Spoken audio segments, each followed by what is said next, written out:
And we live out here, man. We live. The first one.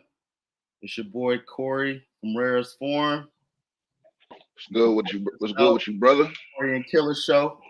This is the first one, so a nigga introduction was a little awkward, but it's Cory Shotcha. You can find me on Instagram at CoryRF. Uh, Clothing brand called Rarest Form Clothing, and we out here. We doing it. We here to react to a video today from Math Hoffa talking to Trap Lord Ross and Adam 16. Yeah, my And name, my name, my name, BK. I sell baby clothes at abortion clinics, and this is a little side hustle I got right now. you say you do what? I said I sell baby clothes at abortion clinics. That nigga said I sit right outside. It's a tireless hustle, Yeah. man. Sometimes some people don't get it, but you know that's why I'm trying to get in. I'm trying to get into something different now. Shout out to my boy Smitty Vibes, man. He tuned in to us here live, and that boy right there, man, that man right there, motivation. He get out there in the streets, he for the people. That nigga can run for mayor in Sacramento. See if Real, you want to come in. like the way he do it, I love how he interact with people. He put his art out. You know, he don't hold back. How he feels, how he like, and you know this nigga is a special nigga who day one Bronco fan, stay a Bronco fan. He riding with Russell Wilson. Let's ride. Like a nigga committed. So Oh yeah, because I said fuck the Raiders a while ago, but I still ride with them though. I get what you're the saying. Raiders had some tough times, but let's go ahead and let's get into this video. And what they talking about right now is Trap Lord Ross. Debating about How do you feel about Trap Lord Ross before we even press play? well, How you before feel we about press it? play, we talking about how he I guess he made videos on King Von and different stuff like that. Yeah, But he made a few videos, dude. I mean, Jacksonville. that's like Uh, academic, right? yeah, he did it in the beginning. He used to troll though. He Or used to say all type of crazy shit till people start going in on him, and now like his argument in this video is going to be that he talks about it with a nice point of view, and he's not glorifying it. He actually is trying to get down to the bottom of what they say, and he's actually a fan. But Mav Hoffa and forgot what the brother name up on there, the other brother with the dreads and the glasses, they push back, and it's I mean, to me, it's I think he makes some good points. I think they make some good points. I think both of them at certain points reach. You know what I'm saying? right. I think Trap Lord tries to make it off like he's innocent when I don't think he's 100% innocent. And then um I feel like too is are these people like with this information? Is it 100% like they know this is what's going on? Because well, all of this is presented as hypothetical. And what he does is he uses sources that's already out there. Like he's not coming with new information that you can't Google or find out by yourself. Like the King Von thing, he used tweets, he used songs, he used interviews, yeah, he used police reports, and you know what I'm saying? And he gives his opinion based on that. And that puts you in the gray area of you not necessarily well, saying that academic. something is true or I feel, not. You're saying based on this information, yeah. I think this is true. Or based on this information, I think it's wrong. See, That's all it is. That's basically what it is.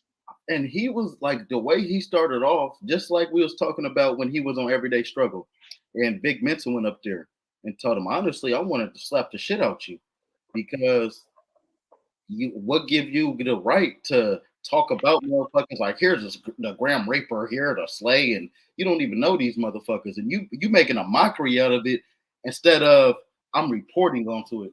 Check by the door. Well, that's academics. Uh, I did. the Trap Lord guy, he was doing kind of the same thing, but when he seen the backlash that DJ Academics got, he Yeah. changed his whole Who's page. Trap Lord? Yeah, Trap Lord. So Trap Lord was doing kind of the same He's thing. a big homie then.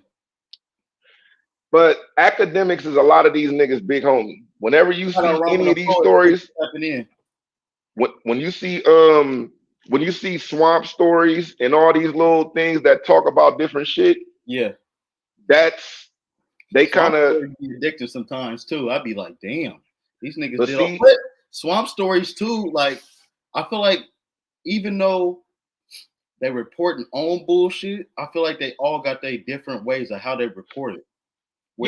Whereas swamp stories, I feel like he may say some corny stuff, but it's more of news reports, news clips, news articles, and talking about what happened. Academics would come in and all of them was doing that. Yeah. Okay. Well, it's all together. It's all a cycle. All of them was doing it. It's how, like you said, how they reported it. It's all based on some type of news article, a court case, you know what I'm saying, testimony and trials, songs, and these niggas be tweeting to each other. You see, you know what I mean? Is I never really tapped in with Trap Lord Ross like that. I think I seen the King Von one maybe, but yeah, the old ones is kind of nasty. He was going at Adam 16. He was going Adam 22. Adam 16. Who was Adam 16? That's his name was Adam 22. It's really Adam 16 with his perverted ass. Because he like okay. Yeah, he liked to date young women, and what happened was he had a situation where he met a young girl that was underage when he was hella old, and then when she got older, he was in her room, like living with her, sleeping with her, all different type of shit. Yeah, he met her online, found out she was young, didn't do anything, and then spent the corner and came back when she was older. But I think he might have kicked it with her before she was older though. Like he met her in person before she was older. Yeah, see, that's the gray area right there, because both of them said nothing happened until it was older. He found out the age. But Adam 22 used to be like a troll online. Like when he was no jumper, because he used to, like, Adam 22 come from a rich ass family. And that's another thing he's saying on here. He said, man, I'm happy I found some legal work because I was kind of I'm like, nigga, that nigga used to ride dirt. That nigga used to ride dirt bikes and shit like that, bro. Like he was gonna be a professional dirt bike rider. And he did this shit on the side where he was online trolling people. He got popping off of that type of shit. The old Twitter days. That nigga dad used to kick it with Bill Clinton, nigga. Yeah, them niggas is rich. That's what I'm saying. The way he say it is if we wasn't so well off, we were kind of just middle class or a little bit lower. Like, bro. Listen, Donald Trump said one time. Donald Trump said one time, when I turned 21, my dad gave me a small loan of $1 million. Right. Like people like that say shit like that. They don't know what's really going on in this world. They're in a bubble. You know what I'm saying? Ross, Math Hoffa is talking to him because he feel like, okay, nigga. Well, it's an interview. It's just an interview. Let's get into it, y'all. Let's check it out. How does anybody talk about anything? If you were one of the Chicago kids, you would for sure be talking about it. Yeah, but that's not a smart thing to do. I think we've established that. But what would be the possible negative effect if you were somebody who he shot who has a relative who now has a confirmation? You don't got to name him. And they spin back. He didn't have to name anybody. He found 7 people. I'm just saying you could. The motherfucker walk right by here, just air this I'm definitely not out saying that you should. Yeah, that would be tough. Yeah. Well, I'm just saying you could. It'd be dumb. You can't do anything. It would be dumb. It would definitely. But that's what the new generation be doing, really. I probably wouldn't do it if I was in your shoes. Yeah, the new generation. It seems like the energy is on crash out. That doesn't make it smart.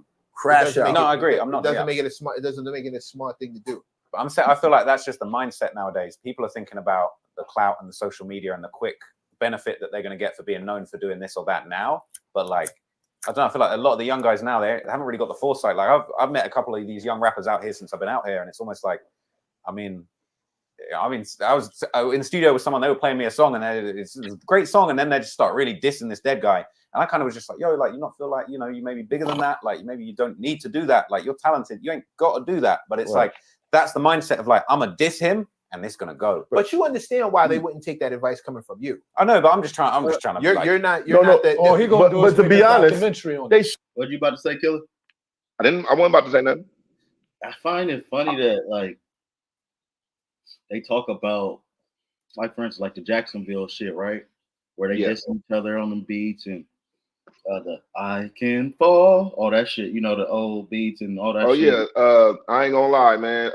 Yeah, what's his name? Folio. It was Folio got some shit. I hate that. And, I know. Other bro I know. you listen to because one of his artists, 22, Jada Young and Ace or some shit. Dude named Young and Ace. His artist Jada Young in that past. And I used to really fuck with Jada Young and so, but I just find it so crazy how like it's niggas like Trap Lord Ross, like Adam 16 that hop into these situations to broadcast the bullshit. Like it's like they here for the bullshit. I'm not gonna even lie. Everybody is here for the bullshit. Yeah. If nobody compared to how Joe Budden will break it down and the way these niggas will break it down. Well, Joe Budden is different because he's actual artist. He was actual. But, you know, he Joe Budden went through real beef though. Yeah. That's why Joe Budden. Listen, one of the biggest videos that got DJ Vlad popping was when Ransom slapped that nigga Joe Budden cousin. Went straight to that nigga house on camera, slapped that nigga cousin, Ransom and the rapper? sent it. Yeah. The nigga who say he the best rapper out of everybody in the world. Yeah, him and Joe Budden used to funk. It was like on some street shit. Yeah. Damn, like he went to his house and stopped his uncle or something. He went to the house. It might have been his cousin, but he went to the house like, is Joe Budden here? He's like, nah. And looking around, and he was like, but so Joe Budden ain't here? He said, okay, give him a message for me. And he slapped the shit out of that nigga in his doorway. And dude took it and just closed the door. And he sent it to DJ Vlad. DJ Vlad posted that shit and then called Joe Budden and said, hey, I just posted this video that this happened. I know you heard about it. What do you want to say? And Joe Budden and them was going back and forth. But Joe Budden and Ransom is cool right now. But him and Vlad not cool. That nigga can't stand Vlad because of that shit. Ransom can't stand Vlad? Huh? Ransom can't stand Vlad or Joe Budden? No. Joe Budden can't stand Vlad. That's understandable. Ransom don't really give a fuck. Ransom out of jail. Him and Joe Budden cool. He trying to get his music and shit back popping and shit. We steering away from the video, but did he feel like he had to do that really? Click the video. It's all good. Click the video. I just got a phone call, blood. My bad. All good. Should take the fucking advice. Why would they? For one, I never understood the diss and dead op shit because everybody has somebody that loves them. And you put that out there and they gotta fucking hear it by accident. I mean, they might not listen to the fucking song, but they gotta walk in a club and hear it, or they're walking down the block, somebody's playing that. They're just reliving that pain, and it's gonna make them feel like this isn't fair. Something has to be done to this person. You dig what I'm saying? Fully. No, that doesn't answer the question. Why wouldn't they? Especially to him.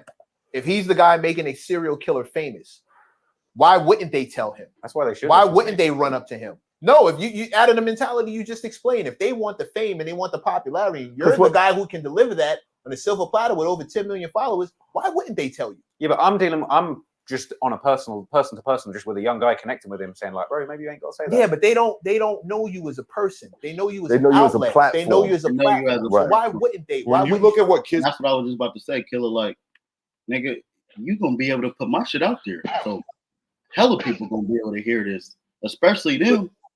But see, this is what DJ Academic said though. DJ Academic said, when I put shit out, when I put something out, the ops call him and like, nigga, why you putting his shit out and you not putting my shit out? Yeah. It feel like you picking a side. Now you in the middle. But see, that's what happened to that one dude in Chicago. That one dude that did interviews and shot videos for everybody. That nigga ended up getting killed, and it's still unsolved. Was it D Games? I don't remember dude's name. Bro, RP to bro, because I used to watch all his videos. He did all the artists. But all the artists in Chicago. I will say this though. I don't know if he showed favorites. I'm not gonna say I don't know what side he showed his allegiance to, but I know he did work with all the artists. And the way he died, It was fucked up. He didn't deserve it. I believe that, but this is, but see, this is the thing, bro. This is the thing. Yeah. Back in the day, nigga, you don't have to be in it. You could be the cameraman. So it could be a problem. Yeah. What point did it go? What year did it go to where this was like this now?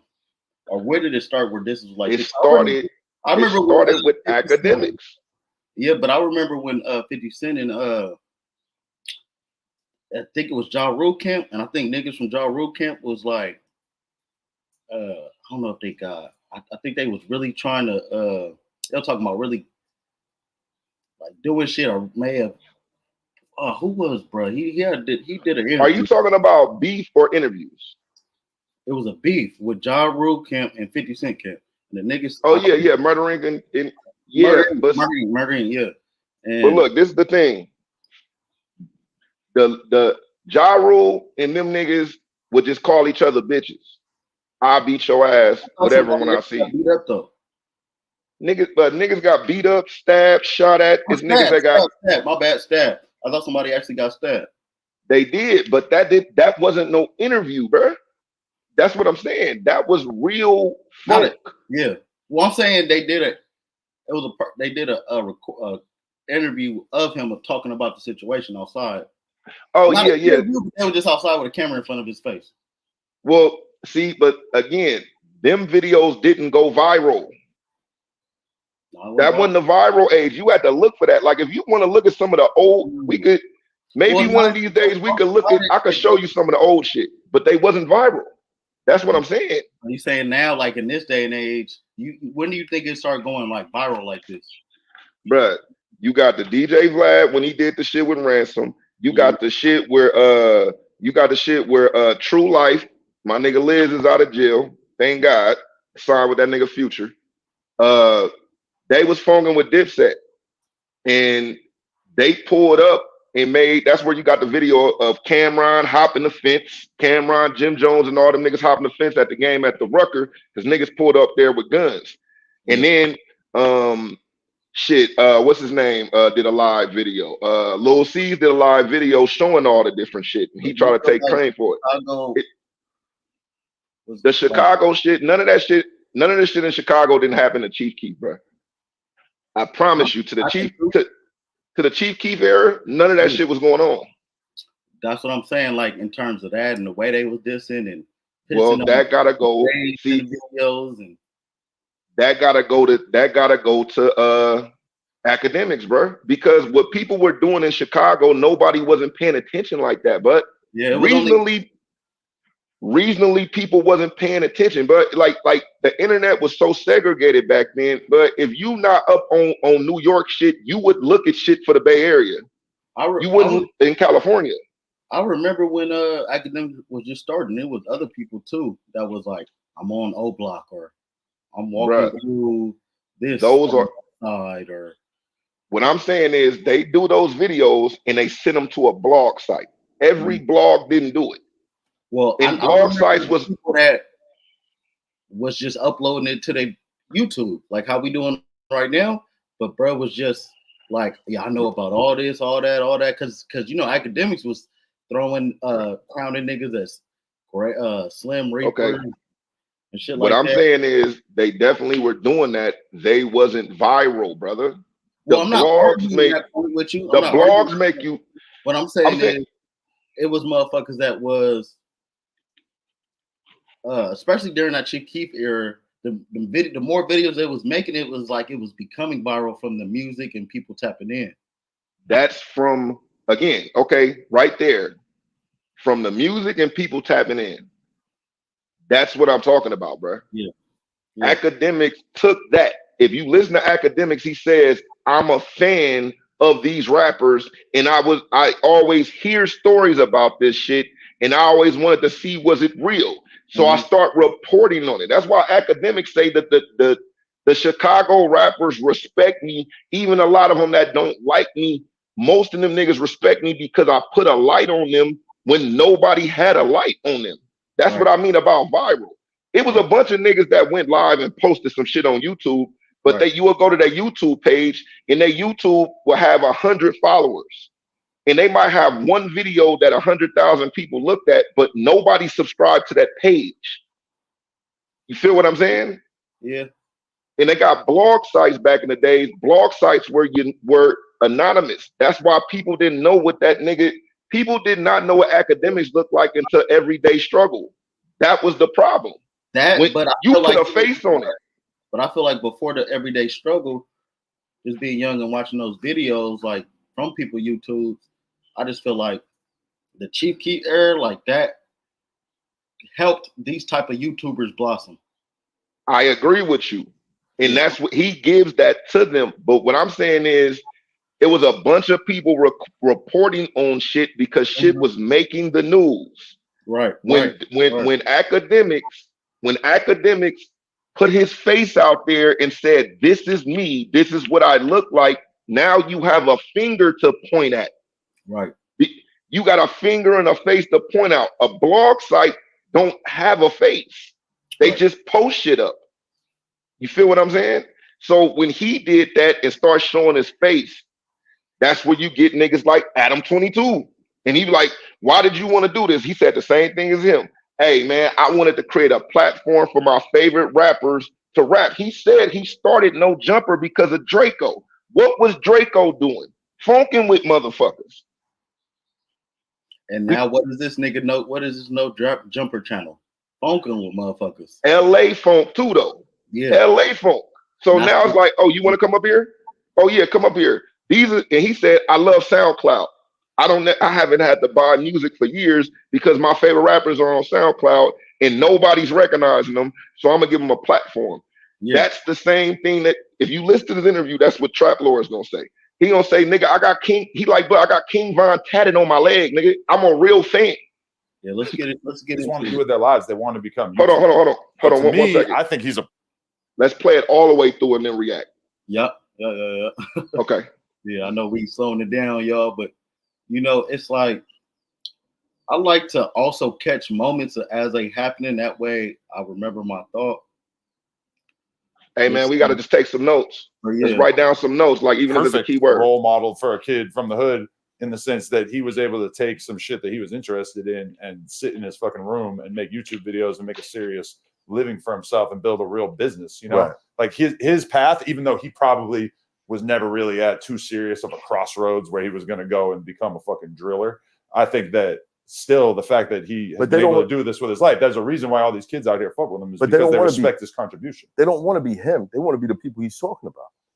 I think there's a large percentage of kids that don't aspire to that street shit. Yeah. And that they are just basically, I think there a is lot of kids are born into it. Some kids just see it and they want to be a part of it. But I feel like the average kid, and I even have this conversation with people from like O Block and shit sometimes where it's like, the average kid from O Block, yes, there still are kids who are doing crazy shit around there, but there's a lot of kids who don't necessarily find that shit as intriguing when they're looking up to a KSI or a Logan Paul or whoever, as opposed to a King Von. How many of those kids step to you?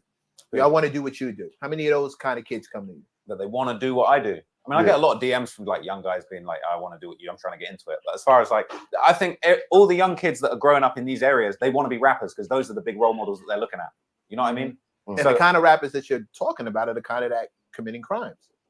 So those are the ones that are attracted to you. Those are the ones that you're bringing in. Yeah, but I feel it's again, I feel like where you're going with this, it's almost like you're trying to blame me for that, whereas it's like I'm not responsible for the fact that murder music is so popular. I honestly think it's bad. Like as much as I love King Von's music and I feel like I've talked for hours about King Von's story and his music and everything about it, but it's like I would never tell a young kid like you need to grow up to be like Von. You know what I mean? I don't blame you for the inception of the music or the creation of the music.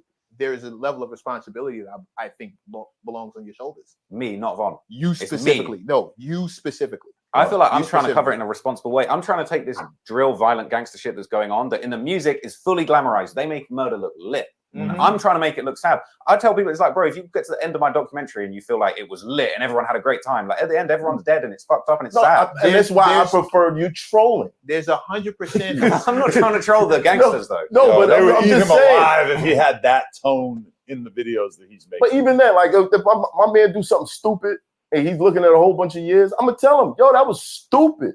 Why'd you? That's mad dumb, bro. Like, why would you do that? That's like what Ak used to do with the war in Chirac, though. He was like, "These are the dumbest crash outs I've ever seen, and I can't believe he just caught another pack." Like, and like that's what Ak was doing back then, and he was going that approach. But that's just not my approach. And I think that the criticism of Ak for his content during that time period was fairly valid. Like, I like that content. I think he probably should have kept doing it, honestly. But I also feel like your shit is so far on the other end of the spectrum. Like, you are documenting it, but the way that you're covering it is with care and from like an empathetic point of view, like telling these stories. I don't know if that matters as much as you think it does. In a generation where attention is the new currency and everybody wants to be famous, I don't know if that level of concern is really the delicate glove that you're saying. Yeah, it's well, like I don't know how much of your stuff he's Scarface. watched, but I just feel like the tone of his stuff is not how you might be kind of presenting it. And it's miles away from the orange. Everybody in the 80s watched Scarface. All the motherfuckers who decided to be drug dealers after that forgot how it ended. Yeah, but I ain't making Scarface. No, but this is what I'm saying. Like the people that watch, it's not for that. They're not getting that. They're like, oh shit, it's lit. Wow. And what he's doing is important because he's telling the whole story. I don't know if you realize this because nobody watches the fucking news anymore, but the news is covering rap beefs and gang killings related to rap beefs. They'll do anything for. They're super invested in telling these stories as well, but they're giving you this extremely brief, not in-depth version of what's going on. His shit is covering this, and this are like traumatic events that happened to King Von that led him to become this person, so that you can understand how he ended up that way, while also like not totally like co-signing and condoning the behavior that he was doing. Okay, so since we're on a topic of empathy, how did you feel when he died? Well, right there. Now I got like bullet points. I only got about 4. Now, there's one point in the video he asked him, "Did you get interviews? Did you get email? Do you get emails from people trying to do videos like you?" And he said, "I get some, but I get more from the rappers and shit like that." That's case in point. I was gonna say that too, and he said, "Well, the rappers, they don't want to be like you." What I would have asked him was, of the emails of the people that want to do what you do, what is their demographic? Like, what race are they? And I bet you it's gonna be more black people. But I think them wanting to do it is like maybe a little different, but it still is fucked up. Cause I think black people, little young motherfuckers, they might think it's interesting and want to find a way to make money off the internet. You know what I'm saying? It's a money thing. I don't think they're coming from an empathetic side. Just like I don't necessarily think he is too, bro. But I just wanted to point that out. Then he said he's different from Mac. I don't believe he's different than academics. He said, I listen to these videos, but trap lore videos are way on a different spectrum. I don't believe that. I believe that it's the same way. And then he said, I'm different from Scarface because I'm not putting out Scarface. Well, you are, because you said you're not doing this shit you're doing this shit to document something, or not to glamorize it, but you're doing it to document something. Scarface was kind of the same way. It's an immigrant story. Dude come from nothing, did whatever he could, and at the end, he got overfilled with, he forgot his purpose in the game and ended up getting killed. You feel what I'm saying? Yeah. The Scarface that came into America would have never got killed if he would have acted the same way, even if he got that money. And then the last point he said, when he said the news, this is different than the news, this is better than the news in a sort of way. He insinuated that and said this is better than the news because the news give you a short tidbit and they don't tell you the full story. And the reason why the news doesn't tell you the full story all the time, because they don't want to glamorize. Right. They don't. Right. It's like serial killers. They wrote books about serial killers and they did movies based on books about serial killers. But when they did that, the people then was saying the same thing. They said, dude, no matter how you spin this, you're showing somebody how to react this. And then you start getting what is called copycats.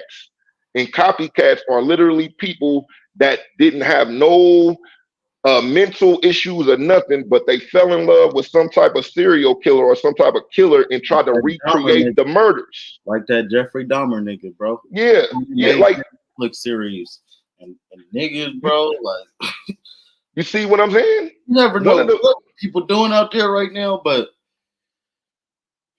I'm pretty sure somebody wanted to or thought about reenacting that shit. Brother, the thing is about it is if he thought it looked cool before he went into it, they're gonna think it looked cool. Yeah. The only difference is him being like Trap Lord Ross wanted to be a rapper at one time. He got videos where he was rapping, bro. Now he wasn't rapping about sliding on niggas, but he was rapping on UK drill beats and all that type of shit. Infatuation with rap. You feel what I'm saying? In that actual style of rap. Now, you could be inspired to do these rap songs, but eventually, if you looking at it and you know exactly how it is and you conveying it in them songs, when you get to them areas, them people are going to expect you to act accordingly. When you don't, it's two ways they're going to look at you. So do you nigga, you fooled about here, or get the fuck out of here and we gonna blast you about that shit, bud. Are you seeing it as they're more vultures of our culture? But man, listen. And how and I just feel like also how we was talking about, even though it's all the same, they may report it different, even though it's all the same. It's like Adam 22, Adam 16, bro. That nigga, man, it's like you say, it's glamorizing the bullshit and almost making a mockery of it too. Yeah, it's.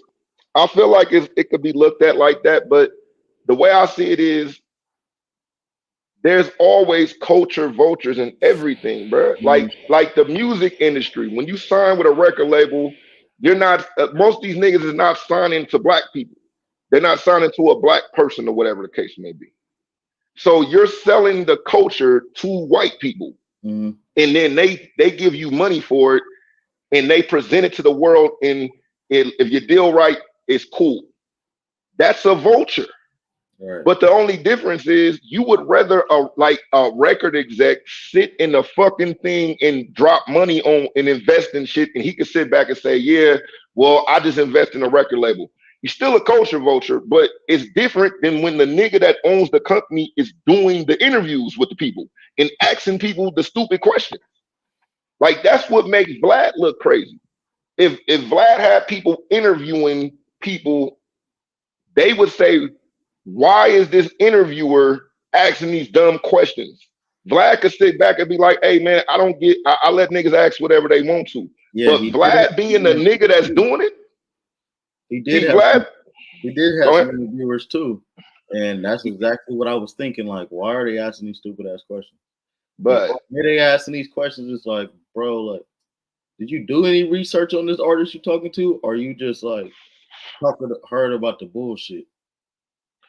But Vlad do the same thing. You know what I mean? Times Vlad asked niggas questions and they was like, what are you talking about? That ain't nothing like that. It ain't even close.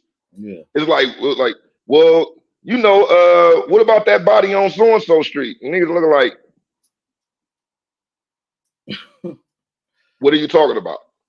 So it said in your opinion right now, what do you think of what Trap Lord Ross was saying? Towards that end, I think he honestly thinks this. I think Trap Lord honestly think, if you listen, he's on defense mode. He came in there on defense. He like, I'm in the right. He's like, I don't care. You're trying to spin it like this, and I don't give a fuck.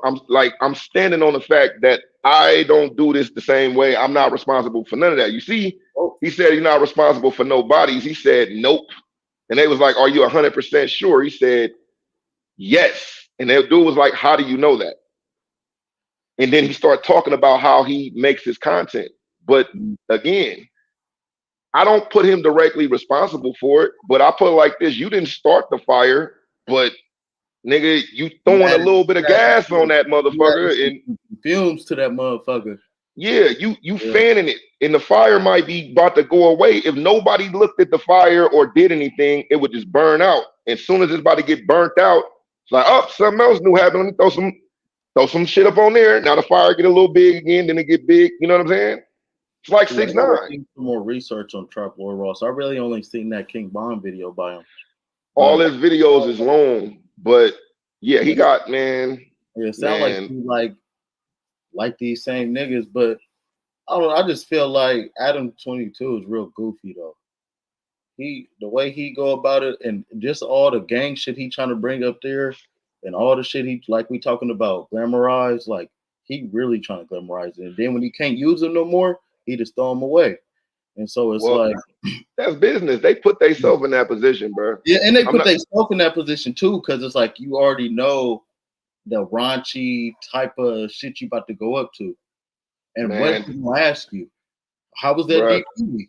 How was that like all I'm saying is, bro, all them niggas got a chance to make their own show, and that's what they made. Made it out of, yeah.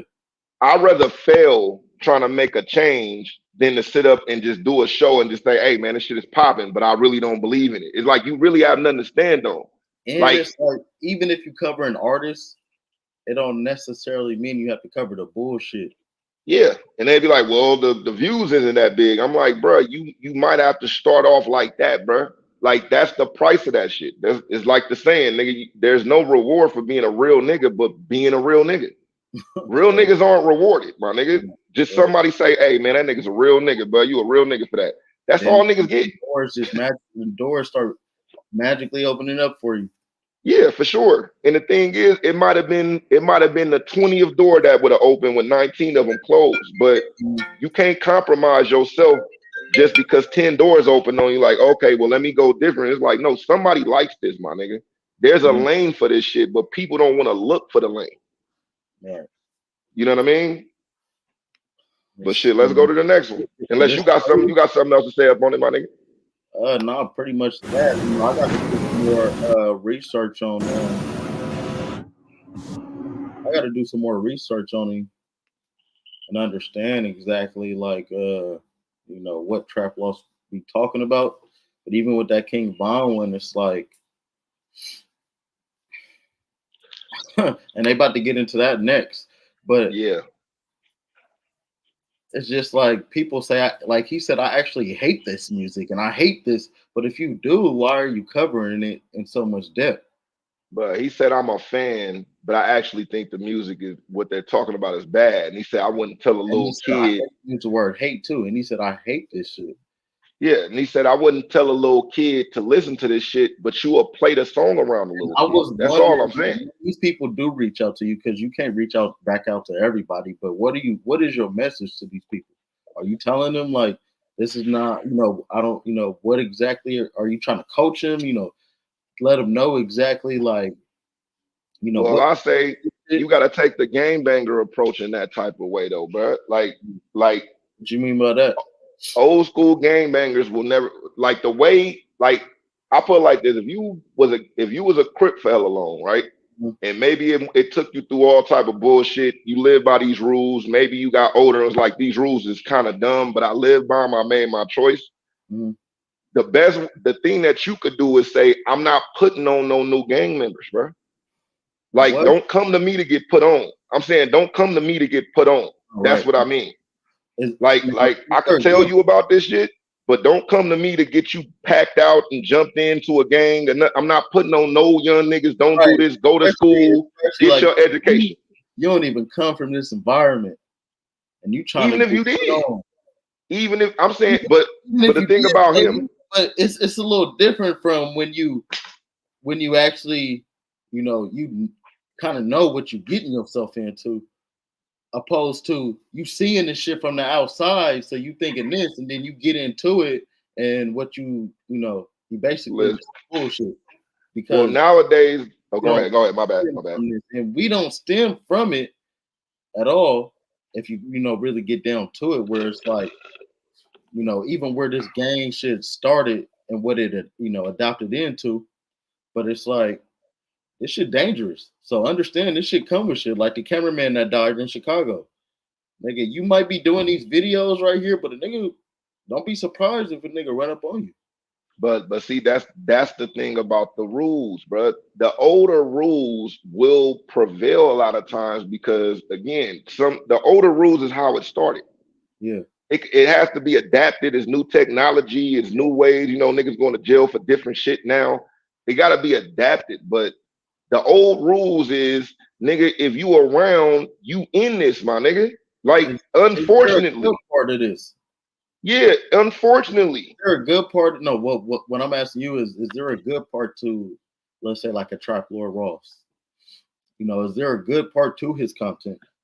There is a good part because everybody don't have to take this shit in and say, oh, I'm gonna go do that. And that's really a small minority. But the only thing is the small minority is louder than the people that don't do it.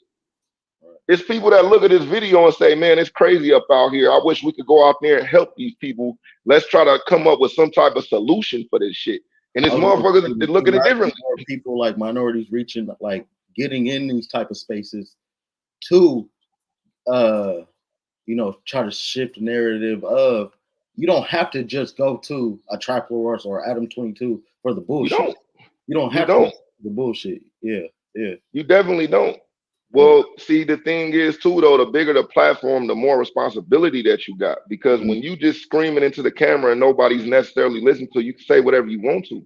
When everybody's listening, you might feel like you don't have a responsibility, but you do. You got a responsibility to not say certain shit.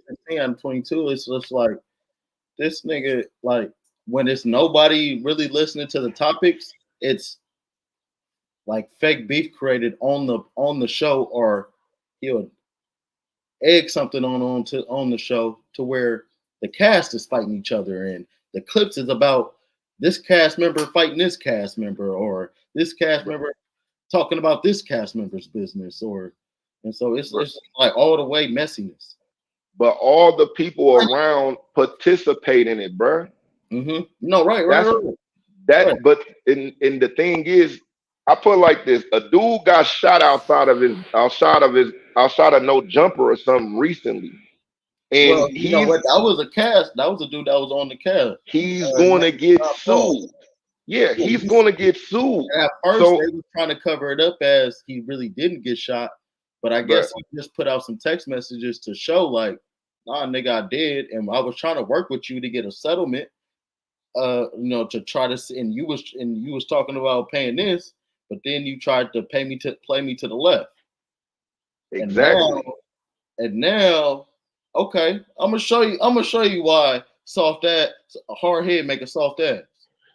Well, the thing is, again, this comes down to the Cassie shit, bro. It's the same way that people looked at Cassie. When Cassie came out and said all this shit about Puff and said, man, shoot me this money, everybody looked at it like, yeah, that's some fucked up shit. We've been hearing them stories. I won't say everybody. I didn't really look at it as anything. But everybody got these stories about Puff. You were still down with him. Now you want some money. It's a money grab. But now when the video come out, now it's split now. Now it's people saying that's fucked up, but why did you stay? And then it's like, oh, I apologize. I didn't know it was this bad, but I've heard this. And the thing is, it's split down the middle. Yeah. So it's the same way with this. People are going to say, oh, you just want some money. And even in real life too, it's just like situations where like Cassie and being with a person like Diddy, you know, you never know. She might have been trying to get away and couldn't. That's brother. And so, exactly. And exactly. When the story came out about this nigga burning Kid Cudi, was it Kid Cudi? Blew up his car, supposedly. Blew up his car, and that nigga confirmed it. I was like, yeah, that nigga. No, he confirmed that his car blew up after they got into an argument. He can't say Puffy would sue the shit out of him. But it was, Puffy was said that Puffy had something to do with it. And that he said, I got into an argument with Puffy. Right. And just looking at those minimal facts of not knowing everything and not even knowing who Diddy is, it made me think like, yeah, this nigga is a crazy ass nigga. There's But see, already been stories out about him doing crazy shit at these parties. But you said not knowing who he is. That we gotta separate that. That's what I mean. I don't believe everybody on the internet for just saying some shit, especially when money involved. But me knowing these stories been around since we was a kid, my nigga. All right. Like since we was a kid, like before all of this, people were saying he responsible for Pac getting killed, my nigga. Like that goes back to '96. And to even into like the 2000s, like, I remember hearing that shit growing up. I'm 29. That's what I'm saying. The shit been going back for years. So now when all this shit come out, documentaries on who killed Pac all the time. Yeah. And there's surface levels, and then there's deeper levels. The deeper levels will always be conspiracy. It's not a concrete thing. You know what I'm saying? Yeah, because they got shit. Maybe even Big got set up the way he died. But there's a video of a guy that said, I drove the guns that killed Biggie to LA to Suge Knight. He said a nigga in a red bow tie shot him. Yeah. And they drew the picture. Point, wasn't that the like people who follow like the Islam or something like that? Yeah, cuz was a Muslim, but he was a security guard. They showed him leaving a party in the same car. They drew his picture, and they found a picture of him from that night that make them look exactly the same as the sketch artist. Damn. Yeah. So what happened to that nigga? He didn't get arrested or nothing, dude. Again, they told, but the lead detective on the case quit because they wouldn't let him eat. The police department said you can't even go and interview him. He is not officially, he's not officially a suspect, bro. He hasn't been officially a suspect for years, even with all that evidence. So that nigga like, hold on, what? Like y'all on some fishy shit. That detective retired. He like, y'all on fishy shit. Listen, on the video, they showed a guy that came up, and again, it's a dude from Europe. It's a dude from Europe that came and went to the detective while he was at work and said, hey, but I can't talk about none of this shit. We gotta, you know what I mean? I'll talk to you later. Nigga, as soon as the dude left, that nigga left his office, called that nigga, and brought him to a place. He bought like a portable. You know how like the schools had the portables? He had like a container office where he showed all the shit, all the evidence that he got on him and said, we can't do anything. Well, how does that work? Like, that's why that nigga like, how does this shit work? Like, yeah, that's what the dude retired. He was like, I don't even want to do this no more. But you got to think, if you go back in the days, the LA police department and the New York police department was considered the dirtiest police departments in the world. I mean, in America, that's not the world. They had something to do with Nip death. Yeah. Well, you know, man, it's an old clip from the Wayans brothers when that nigga Marlon was acting like he was a police officer, and that nigga said, nigga, I'm New York I'm NYPD, nigga. Don't make me plant evidence on you. Like everybody knew this. Yeah, there's videos of cops doing this shit too. So let's get into this next video. You're benefiting off him killing people. Okay, let's go. Shut up, Matt Alpha. Fair use, fair use. Shut up, Matt Alpha, though. Shout out Matt Harper, bro. You've been doing this thing about it. Smack rapper that you know, smack rappers. I feel like the earlier videos, but the earlier videos, trolling these guys. But I was never doing the Chicago thing. I was never doing the Chicago thing back then. Right. I was more doing like 50 Cent and Rick Ross beef, clowning them type shit. Right. Now, before we get into this, I'm gonna let this play through. I just want to ask though, is he gonna apply the same pressure to Adam? Adam 22. I don't know. Maybe Trap Lord Ross content is probably crazy, but I just know it's hella bullshit that going on a platform that's like a, almost like a syndicated platform. Like the way it's. Oh, it is. That nigga said they make $1 million a month. It's syndicated platform that's shown everywhere. He said he make at least $12 million a year. No jumper brings in $1 million a month, according to him. It was funny because once I started doing the gangster shit, I stopped doing the jokey, laughy academics shit. First time I did a real serious story, I think I did the one that really popped off was the War in Jacksonville, the Who I Smoke shit. And that shit, I was like, this ain't funny. There ain't no jokes to get off in here. And that's when your videos started having like the long introduction that kind of like really tries to explain that you're not trying to glorify it, and the long thing at the end explaining it. And even like a lot of times now I see you doing shit where you'll like really break down like how this area that these people were raised even ended up so impoverished in the first place. How do you keep something secret? I don't know. Tell us.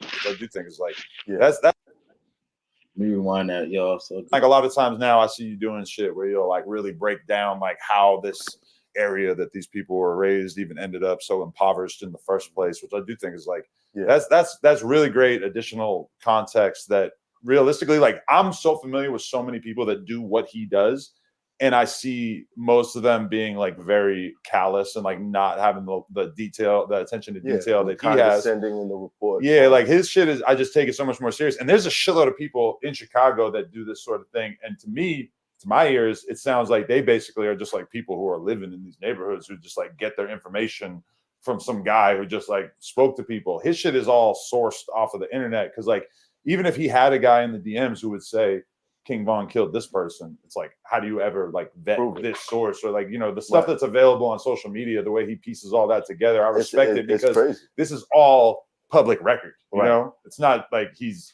guessing, or he's not like, you know, he might be guessing about the conclusion, but when he shows you a King Von tweet, there really was a tweet that he posted. But if I was a serial killer rapper, I would hate you, bro. I would hate you. I'd be like, yo, this motherfucker. But I don't think it's really like his job to be well liked, and I don't think he can do a good job conspicuous if he's well liked. I thought I was on the low, like just dropping little hits, but you can't follow. Like Von knew what he was doing though. Von wasn't on the low. That's I don't know. I feel like people rewrite history because it's like people like Von wasn't on the low, bro. When Von was around, Von was doing the most. Doing the shit with Dirk. You know, they caught that case together, talking about their on camera shooting. Like Von was doing the most. Even that interview with Charlemagne, that first appearance where Von's with Charlemagne, and like Dirk's like, yo, this is my guy. He's got a crazy story. And Charlemagne's like, what are you doing? He's like, yeah, I got body in 2 attempts. Like, Von's proud of that shit. Von's rubbing it in Charlemagne's face. Charlemagne says to him, he's like, how you beat it? You didn't do it, right? And Von's like, nah, lawyer. Like, Von's go and watch that interview back, bro. Von's basically saying, I did that shit to Charlemagne's face. Dirk's coughing, telling him, trying to get him to be quiet. Like, you watch that interview carefully, there's a lot going on, and Von was doing the most, bro. I mean, that story is so crazy that nobody should be surprised that somebody had to emerge to really like document that shit. To me, I feel like hip hop's lucky that they got somebody who actually has like a real dedication to the truth, because there's a lot of other people making videos like this that are just kind of just making shit up. You know? I try and do it in a sensitive way. I know a lot of people don't rate me, and I know, you know, we're going back and forth, but it's like people will put the jacket on me like I'm one of the channels that's just going like, yo, and this guy smoked this guy and he's got hella bodies. But I try and do it in a sensitive way. But at the end of the day, there's going to be people making content on this stuff because this is what's going on. Drill. I didn't invent drill music. Like that shit was there, and like I start looking through it. That's my job, is to just put across the facts, not to like try not to hurt people's feelings. And realistically, bro, we're talking about Von. Like, bro, I'm on the side of let's like not kill people. I feel like killing people is bad. Like, I'm gonna throw my. I don't know if that's controversial, but like I feel like you have a serial killer or a proclaimed. I know it's crazy.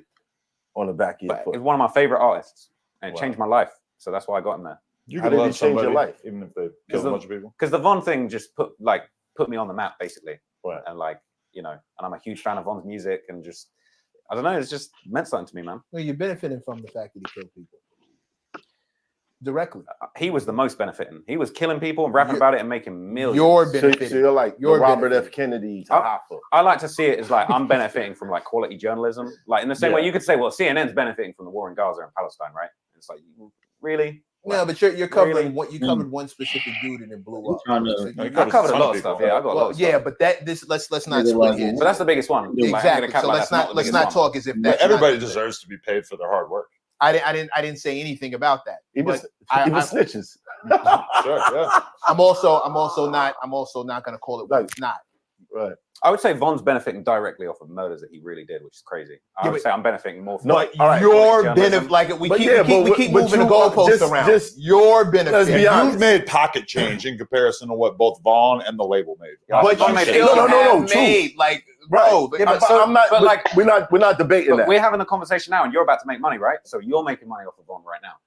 No. We all have the same expectation. no. Yeah, there's a reason why Not the way you did. There's a reason why you Not the way you in the did. first place. Talking about Not the way you did. Yup. And you know what? No. I can't knock it. Absolutely not. Yo, Hold on. There's a reason why you're talking to him, and there's a let's give reason why you're talking to him about this. Let's give the revenue from this Yeah, show to funds. yeah, there's a Free. reason. We're Right. media. You know, this is what we do, right? We're here. This is what we do. Me too, man. However, We're all guilty of the same thing. however, right, there's certain things That's that you not say true on your either. show that some superstar might feel a certain way about it, and they'll be like, I don't fuck with dude because he said this on a, you know, this is what we deal with, you know. But in your case, I appreciated when you trolled motherfuckers Back in the day. because I felt like, yeah, you're in the UK and you can see how stupid this shit is. You know what I mean? I never trolled gangsters though. I feel like people get it twisted. I was trolled. I never This told game, That nigga is crazy, bro. you're not ready for it. bro. That was a lot there, in 50. right there. That boy said, "Well, CNN is benefiting off the war that's going on in different things like that." It's like he compared himself to CNN. That's disingenuous. That's the same way. That's the same way when 6ix9ine said, "Well, y'all glorify Nikki Barnes, and Nikki Barnes snitched on somebody. I'm just like Nikki Barnes." It's like, no, No, nigga. you're not, nigga. No, you And not. then he said, "Well, you're benefiting off King Von right now." Like, no, nigga, this is not the same conversation. But see, this is what I'm saying. There's a difference between, like, they're interviewing you about your commentary on King Von. If you go to Math Hoffa's show, they do interviews about everything. And them being the type of people, like, if I was up on there, and he wanted to talk to me about my cousin Germ, and he started asking me my shit about my cousin Germ, if I'd be like, bruh, I'm not gonna lie, my cousin Germ dying and the way, like, the whole situation, it's a complex story, but I really don't want to get into that shit. That shit's still a touchy subject for me. He not gonna keep asking me questions. Adam 22 will keep asking you questions. We'll keep asking you. DJ Vlad will keep asking you questions. Trap Lore just basically said, I'm here to report. I'm not here to see if I hurt somebody's feelings. So when niggas is calling him and saying, this is not cool, can you not put this out? Mhm. It's the same thing with, like, when Vlad, you tell Vlad or Adam 22, hey, this ain't cool. I don't want to talk about this.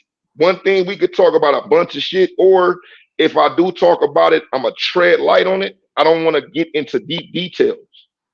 And then they keep asking questions. It's the same thing. I mean, in my opinion, the only difference is that question that Adam 22 or that question that Vlad did might turn into a 10-minute clip. That nigga shit turns into a 6-hour fucking story. And it's like, I'm documented. I just put a documentary out on it. It's like, bruh, you don't have, like, you shouldn't. There's ways to do documentaries, bruh. Like, you're not interviewing with no sources, no family members, nothing. You're taking everything off the internet and putting it there. And with the meanwhile saying, I don't believe everything on the internet, but I know other people do. And I'm going to put this out. This is interesting. But again, I just feel like I'm not saying that he can't do it. And I'm not saying he's necessarily super wrong to do it, because if he don't do it, their mentality is them not even coming from the culture or know anything about how this shit is. They're like, hey man, if I don't do it, somebody else will do it.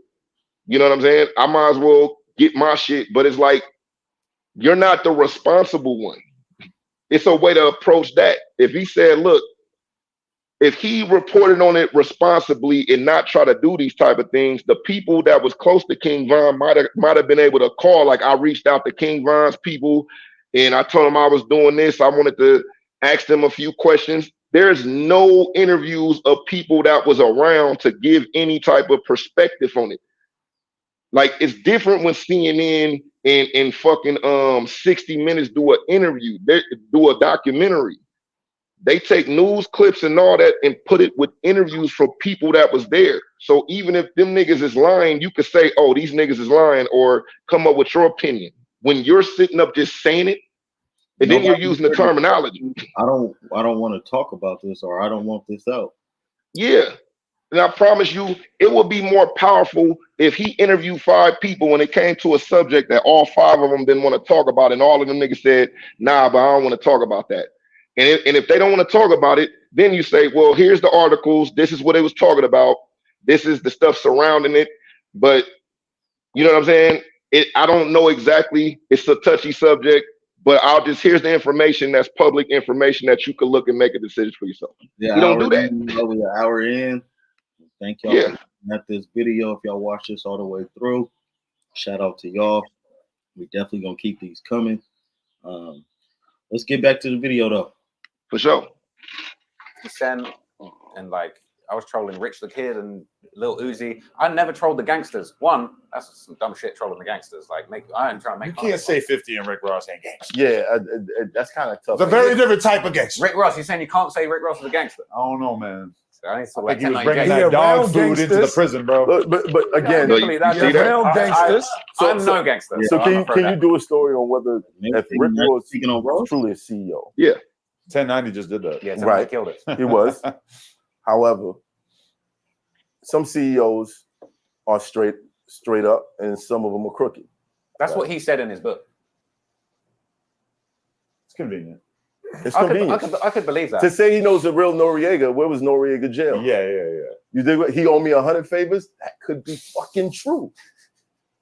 It could be true. I never took that shit serious. I always took it as I never took that shit serious. Some rap shit. He's having fun with it. Same thing with Jay. Like, but what if Noriega was in the jail that he's a CEO in, right? And he really owes him 100 favors. I mean, that's cool. But it feels like there would be like more supporting evidence. He worked that long. Maybe I talked about it at length. Bruh. Or maybe not. I don't know. Not if he's not an idiot. Yeah. But what is he gonna? Exactly. What's he gonna get in trouble for at this point? At this point, all kinds. That would be an amazing story if that was true. Why isn't that? Noriega got released from jail. What the fuck is he talking about? Okay. No, but the way he frames it in the book is he was like, I was doing little bits with my crew. What the fuck is he talking went about? to jail and I had to lay low for a bit. So I got the You know, the thing I don't respect. The funny thing is, he never said Ross was being a CEO is how I got my connect. 50 came out when they were beefing and said Ross should have said when he tried the jail is how he got his connect. Ross never said that. Ross said my boy got locked on the mad bricks we were selling. Okay. Well, why is he supposed to tell you that's how he got his connect? No, but that's the thing. He never even said that. But that's what 50 was saying. But I feel like Ross, I believe Ross when he says it got hot for his crew and he got the CEO job. But Ross never said that's how he got his connect. But that's the funny thing. I think people want to use that as an excuse for him, but he ain't even using that excuse. But it's not even to use it as an excuse. That would be a testimony of a certain level of intelligence where I do not have to fucking tell people information that's going to get me locked up or jammed up. But I feel like all these years later, I mean, bruh. Seriously, think he's still going to get in trouble? You feel like, what you feeling? That's the reach. This is what I mean about both of them niggas' reach. But Math Hoffa saying that is like super disingenuous to me. Yeah. Like, you know better, bro. And he's from New York.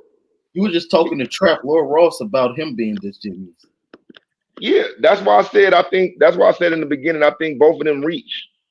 I think he reached on one way by saying, "Oh, it's innocent," when it's not all innocent, and I think he reached when he tried to say, "Well, this could be going." It's like, dude, no, bro, he don't know Noriega, bro. Like he don't, my nigga. And it was a cool line when he said it. It was something you could repeat. But like Adam 22, he said, "I never took none of that shit serious." That shit is weird. You know what I'm saying? That I agree with for sure.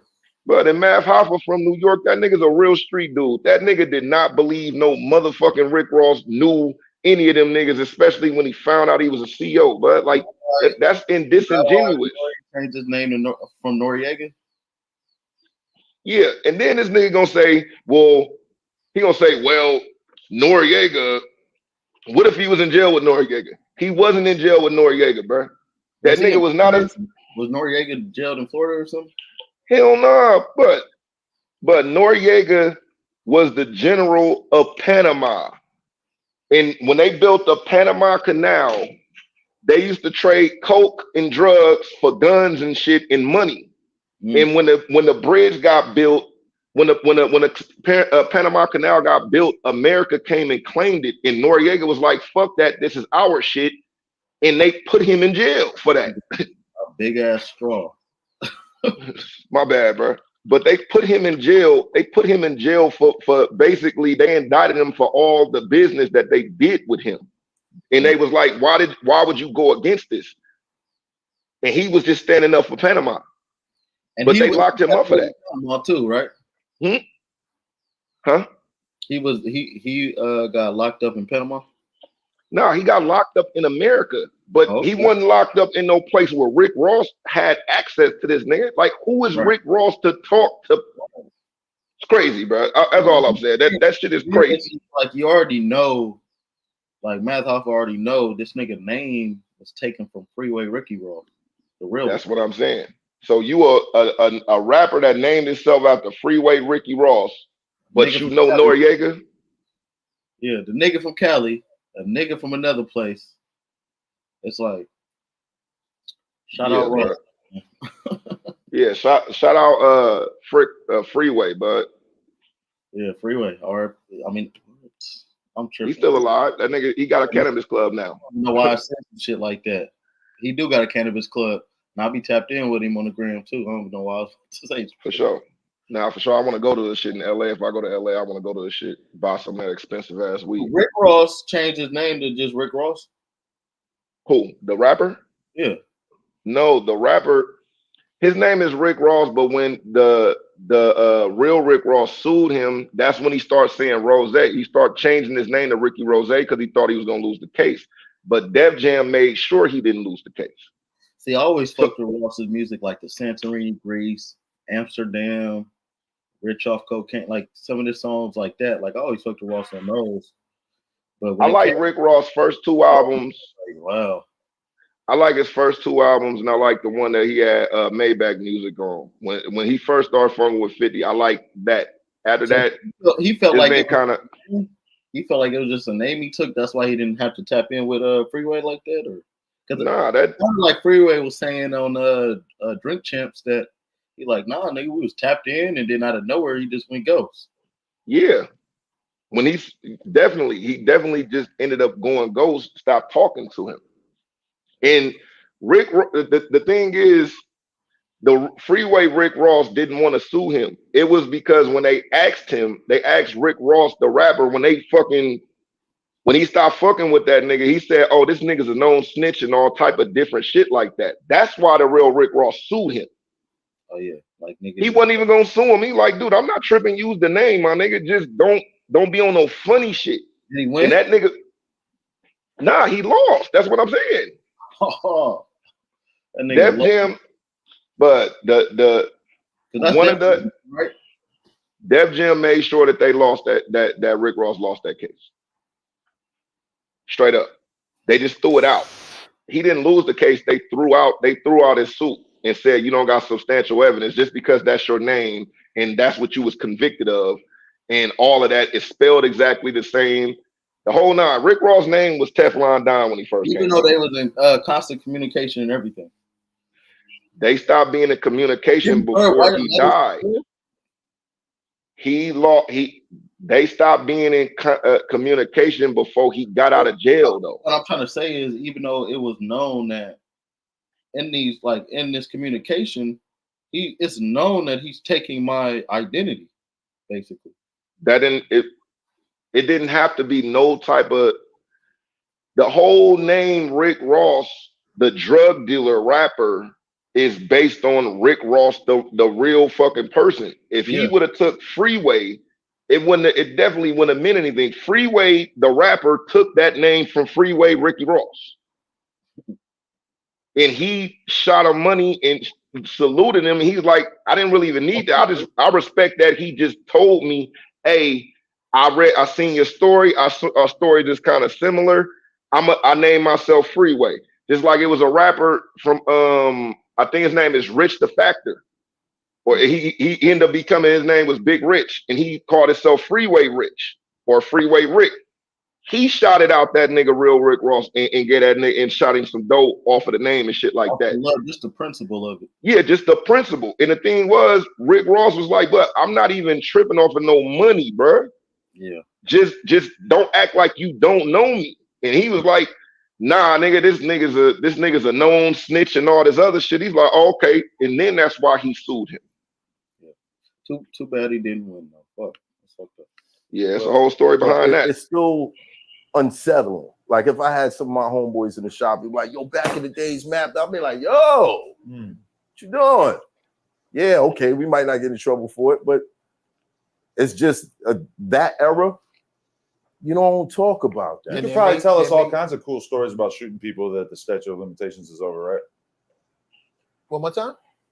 Like you probably shot people that the statute of limitations is long since over, and you could just talk about it. But I respect that you aren't going to do it. Why would anybody do that? I don't know. Why does anybody talk about anything? If you were one of the Chicago kids, you would for sure be talking about it. Yeah, but that's he didn't think he heard him right at first. He said, well, excuse me, say what?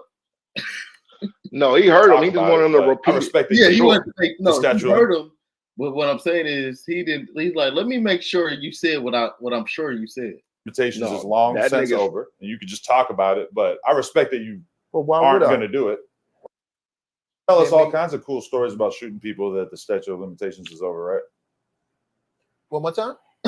Like you probably shot people that the statute of limitations is long since over, and you could just talk about it. But I respect that you aren't going to do it. Why would anybody do that? I don't know. Why does anybody talk about anything? If you were one of the Chicago kids, you would for sure be talking about it. Yeah, but that's not a smart thing to do. I think we've established that. But what would be that right there? I'm sorry to pause it right there, bro. But that right there shows me he just looks at them that they ignorant.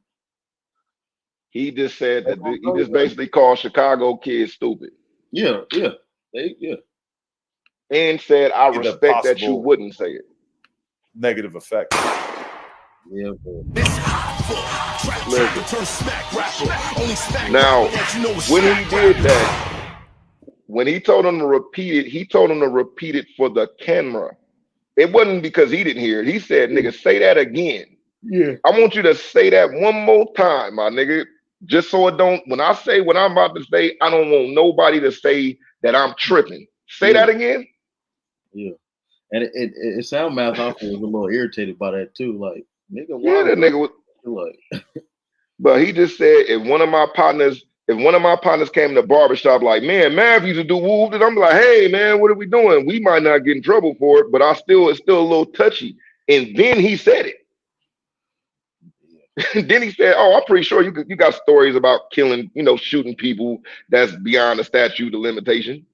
So what was it, part 10 you wanted to go to, or where else did we I think part 10 was the one that I sent you. We started that one. We just do that one. And then we could go to something else after this. After that one. We can go to this next one too if you want, or we can just go to that part 10. Which number is that one? This is part 4, it look like, or something like that. It says part 4. Yeah, go to the one I sent you. Yeah, I think it's number 10. Go to number 10. Let's go to number 10.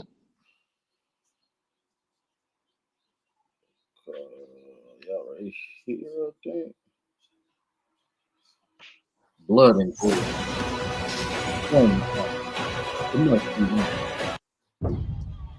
Swear, man, that's how you know it's about to be summer, nigga, when the flies come in. Trapper turn smack rapper. Only smack rapper that you know is smack rapper. If we're rallying back, if we're gonna talk about it, let's talk about it. The fact is, this is your lane. This is what you've done. This is the attention you've called to it. I don't know how many deaths have happened because of what you've covered. 0. Okay, you're sure about 0. That. You're sure about that. Right. You sound like I got body. No. That's crazy. Even if it may seem like it's public information, he may have covered some shit that, oh, this who killed Poo Poo? Okay. But this because if you remember in the beginning, the one we looked at before that, he said, bro, you're basically doing the work that lazy police officers don't want to do. They just sitting up tuning into your shit. You connecting dots that the cops might have connected them dots, but you throwing emphasis on it. It's like, oh, okay, cool. Let's start looking at these niggas' pages. Like when that takeoff murder happened, he was happy, like he felt like he found the killer for the cops. And now when shit happens and he doing his little investigative shit, that's what he say. Like he bring that situation back up. But that's the arrogance, bro. I'm proud about it too. That's the arrogance. Now, again, you see how people don't want to be in it, but they want to claim that? Yeah. Now, what if the wrong people take that to heart and say, oh, you solved some shit that put the homie up? Because at the end of the day, no matter how I feel about these people getting killed or whatever, they got their own ops. They got their own real people that really want to see them going for good or for worse. So now you can't, when they see you, they're not gonna say, oh yeah, you're not in it. You're just a blogger reporting on shit. Like, you're in it, my nigga. Unfortunately, you're in it. Just like if I'm a family member to King Von and King Von killed some people and they know I'm King Von's family member, I might be a college student. Right. I'm in it. Unfortunately, some people gonna be like, we don't give a fuck, nigga. You got his last name? Okay, cool, nigga. We own you. Like, ain't you that nigga that was in trouble with ball? I'm also name is. I'm also not laughing at all the bodies we're talking about are black. So I'm not okay to joke about that. And I never said you had bodies. I said, but that doesn't make you. That doesn't mean you're. That doesn't. I'm not responsible. I'm standing on that. I get that you would, because if you didn't, and if you thought that you would, you'd have to change something. How many is Dirk responsible for? I'm not asking about Dirk. When Dirk sits in the chair, I'll ask him. When Fabio came here, I got to him. You're in the chair. I'm asking you. I make videos about Dirk. Okay, but if he hadn't been catching any bodies, would you still talk about him? Yeah. You're sure? I've been doing hip hop content before the gangster shit. Well, we don't think Dirk has bodies, for the record. Right. That again, not the point. Not the point. Like, yeah, nobody's saying that here. Yeah, not Dirk be pushing the violence. Okay, what are you doing? I'm making responsible content that's given a factual summary of what's going on in hip hop. And I think a lot of it's negative. No. Hold on. Is your content sexy? That's also not the question, because you're not covered. This isn't hip hop. This is crime. It's gangster rap drill music, right? Which crime. is the most popping subgenre in hip hop right now. Crime, gangster rap. But there are plenty of other genres you could cover. I've been covering them. You see my Eminem video. No one wants to talk about it. No one wants to talk about it. You have a Kendrick video? Yeah. You have a Kendrick When Kendrick met Obama, I got a whole video on it. No one watched it, but it's there. Okay, but you stopped that. I'd still be doing it here and there. Here and there, but not drill music's the most popping thing. Like, like that. Drill music is the most popping thing because it's celebrating death. And I think the rappers are the celebrating death the most. You're trying to blame me. No, I'm making you. No, don't help him. I'm making you. I'm making you responsible for what. It seemed like he's not understanding all the way what bro right here is trying to say. He's choosing not to understand that, and I get it. That's why I said That's why I said it's a hard thing to discuss with people that don't understand this, bro. If you was, I put it like this: if this was a nigga from Chicago on here saying this shit like that, he would have to pick a side, bro. He don't gotta pick a side. If you say, "Hey, nigga, I don't give a fuck," again, you see what dude that got killed, that nigga interviewed everybody from every single side, gave everybody a voice in that motherfucker, shot videos for everybody. What happened to him? Dang. You're doing. I'm doing it responsibly. He's telling the story in a responsible manner. I'm telling it responsibly. Dirk is out here saying, I mean, I could quote 100 different Dirk lyrics that are like these beautiful little pieces of poetry that are basically encouraging more death. And they're catchy, and people use them as the Instagram captions. And that is so much more convincing in terms of somebody who might be kind of like on the edge of killing someone than him doing a 3-hour documentary that seeks to add context and explain exactly what happened in a certain situation. And again, we're But see, this is what I'm saying. This is what I'm saying, bro. Yeah, he don't understand. He don't understand it, and the people around him don't even make him understand it. They just encourage it, and he's too comfortable to where he's. This is what it is. Yep. What you mean? What you mean? I'm a part. I'm tripping, or I'm a part of this. We're moving the bar over to the rappers. I'm not talking about that. We get it, them too. We're not happy in the black community that we have this much death going on. Yeah. You dig? We're not happy. That's about the real that. shit. Of course it is, but we're not happy about that. I'm talking to you about you. When I talk to you about them, they'll be here. They're not here to answer for it. You're here to answer for you. I'm not making you responsible for what Dirk says, NBA says, Teddy Riley says. I'm not making you responsible for any of that stuff. However, as a journalist, I would wonder how I would sleep at night if I knew that I was making someone who is doing this kind of music this popular.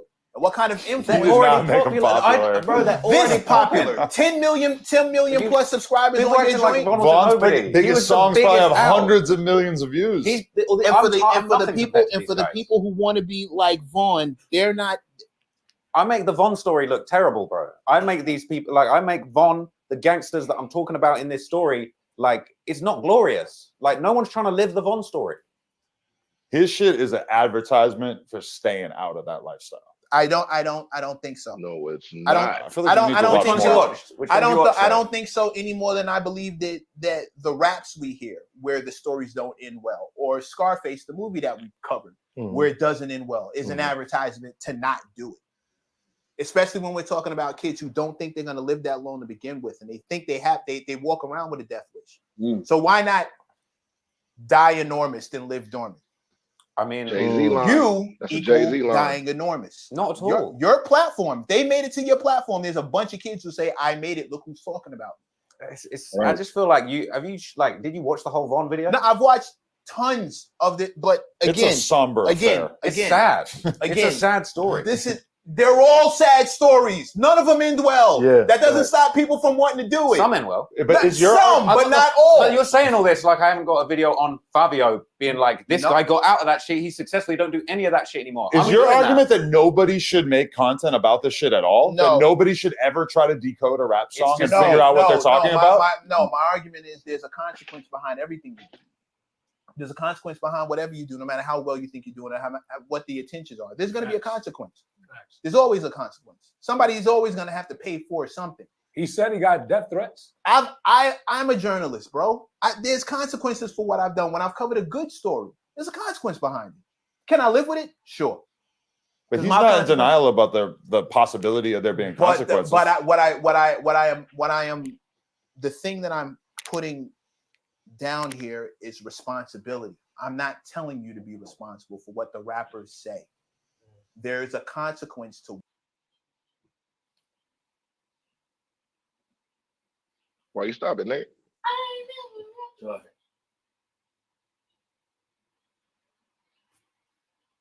Take it off.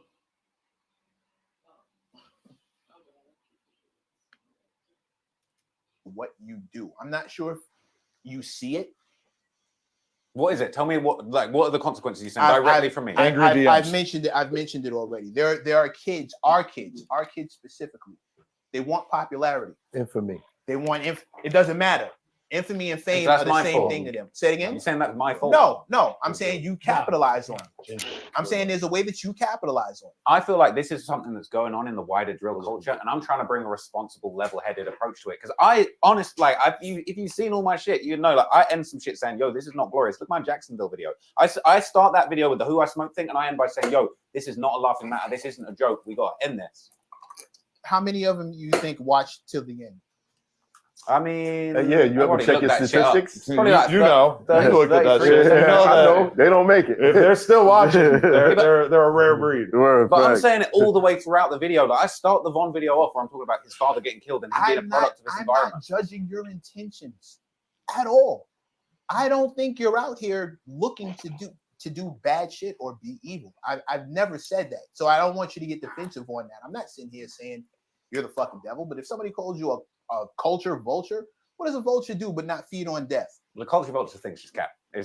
I'm just saying that. Are you saying I'm a culture vulture? No, that's what you're trying to say. I said, what does a vulture do but not feed on death? I don't think you're intentionally doing any of the things that I'm talking about. I honestly feel like. Hold on, let me just finish this. Mm-hmm. The road to hell is paved with good intentions, right? I heard that one time, a long time ago when I was a kid.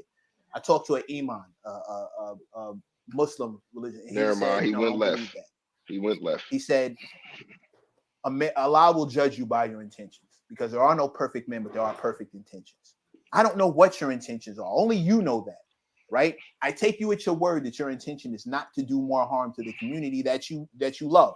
Obviously, you love. However, I do point out the fact that my community has often suffered from romanticized versions of what we go through, sexy versions of what we go through, popularized versions of what we go through, to the point where your community rides through our community, kind of looking like they're having a nice little safari through a jungle.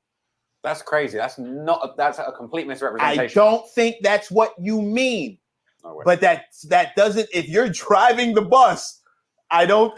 This is a. I know you guys were joking earlier, but you did say what's the most dangerous projects. We want to go there. You should just say it with your chest that I shouldn't do it because I'm white. I feel like that's what I don't. Okay. I don't think anyone should do this and not be completely aware of what kind of damage can be done. What damage am I doing? We just tell me. Lay it down. Just tell me the. I literally just said we have a community of kids that want fame more than they want anything else. You provide fame. The rappers are the ones that make the everyone was famous. No, they don't. Hi, we're Visible. We're the wireless company. This is why these arguments are so frustrating. But that's why I say we gotta look at it through. Too much to get through. I spoke about them. You provide, but I spoke about them. But you're the whole glamour. I'm providing a man. You are marketing. It's part of the machine. It's part of the machine. Not. I understand. You run a business. When you do certain videos on positive shit, you see the response, business-wise, and you're like, "All right, this isn't catching the same attention. What's catching people's attention?" You do this content, and it's like, "Oh shit, this shit blew the fuck up." All right, time to change the business practice. We need to cover more shit like this. The news does it. That's not to do with media does it. That's what's already going Everybody does it. But everybody does this because it gets more attention. He's just filling a need in the market. Yeah, contributing to it doesn't make it. On the flip side of it, if you look at it psychologically, what Mech is saying is these motherfuckers are attracted to that shit. They feel like if you live this way, because that's what they're seeing.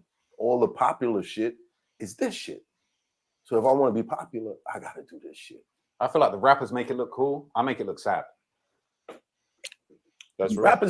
Rappers are not always trying to make it look cool. That's real. Bro, Von made killing people look lit. That's one maybe dude. More than anybody. Dirk make killing people look lit. How the fuck did you get into every single one of these drill rappers is attempting to pull off what Von did. How did you find King Von? Why King Von? Von was popular. This is the Von was just not. You never had a UK tour or nothing like. How did? Right, it's all on the internet, bro. I don't care. I don't care about how popular you can invest. I feel like, but you care about how popular I am, though. Yes, absolutely. Why not them though? Von's 10 times more popular than me. Stop aiming in at them. Yo, bro, labels are more popular than rappers. You would not look at the kind they sign. Look at the kind of rappers they sign. Bring this energy to Empire Records. They're doing more damage. Who told you I don't? He does. Who told you I don't? Meg do this shit on tape, bro. Who told you I don't? Y'all watch the show. Who told you I don't? Meg does this shit. You talking about watching shows like you must have me. You never watched this shit. Yeah, you never watched this shit. I back down everyone by myself. Me. I stood toe to toe with any kind of CEO, with any kind of fucking suit, and pointed them right in the face and said, "You're responsible for this. This kid's gone. You're responsible for this. Right. You're paying your fucking lease, or for this kid being fucking gone." And what kind of dude would I be if I took that kind of energy with labels who only sign dudes who make the kind of music that you're covering, right, and not say that to you to your face? You think I'm gonna let you walk out of here and say it after you leave? No, bro. There's a level of responsibility that everyone had to take. Is there some extra spice on it because you're white? Yes, unfortunately. There we go. Unfortunately, yes. That's fair. But I get it, black people for doing it too. And that's cool. But there's a different level when a white dude is profiting from this. I don't think you really watch this content. That bro. Yeah, because I feel like if you watch this content, you would be walking away with a very different impression of what he does. It's Is your argument that you don't need to watch this content? No, my argument is that what he makes from his intention versus what actually happens are two different things. Yeah. And there's a level of responsibility that needs to be had for both. I feel like this argument is that everybody should just leave rap alone and nobody should talk about it. Nobody should try to decode what's going on in it. Not just rap. I feel like we need to stop glamorizing the fucked up shit. His what the shit, rappers his shit do. does not really glamorize it, but the No, no, rap no. itself glamorizes the Right. fuck out of it. All right. Do you feel like the rappers are wrong for that? Boom. Now I could go deeper than that, but now do you see that? Now do you see that shit? What you think about that? I think especially towards the end when they was talking, he was telling them like, nigga, who said I don't talk to these other companies? I'm talking to you about you and what your responsibility is in this and what your accountability is in this. And I think, like we were saying, he's taking tidbits and he's acting as if they're saying, you're the reason these kids are dying. You're only the reason. He's taking it as he's like they trying to say he's only the reason. And they're reiterating to him like, nah, nigga, it ain't just you, or it's not just totally on you, but you have to understand the responsibility you have with this. And I think kids nowadays, like they be less than one and know how to operate an iPad.